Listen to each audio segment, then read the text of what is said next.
Days after the chaotic scenes on the floor of Parliament over the approval or otherwise of the e-levy, the majority is beating no retreat on who to take the blame.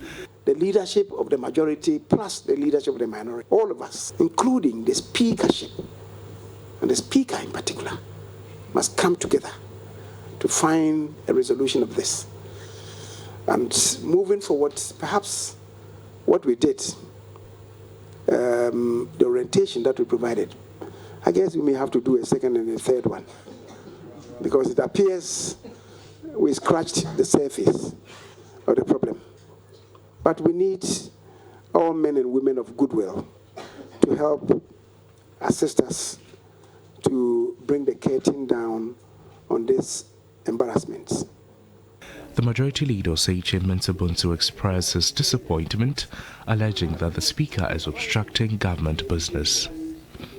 So all this playing out, really, and that is why he sits and elects to leave the chamber to create problems.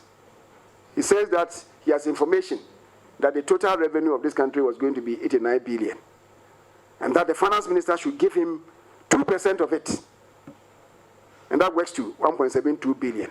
If he doesn't give Parliament 1.72 billion, then his budget is going to be thrown out. However, the Speaker, Alban Bagbin, says it will not serve him any good being a stumbling block to government business, but he will always seek Ghana's interests first. Addressing former members of Parliament, he noted recent happenings in Parliament are unfortunate, but it's a change that is good for Ghana's democracy. In the 2020 elections, there was a change. And then decided, no, this kind of overwhelming majority, we no longer will support it. We no longer will allow Parliament to continue to be a rubber stamp of the executive. And so they voted from what we have, 137, 137. That is what God has put in place. So the turbulence we are experiencing now is the attempt to make a change. It's not me changing the rules. But the game has changed and the rules must change. If not, you cannot work with the old rules to implement the new change. And I keep on saying that I conform to transform.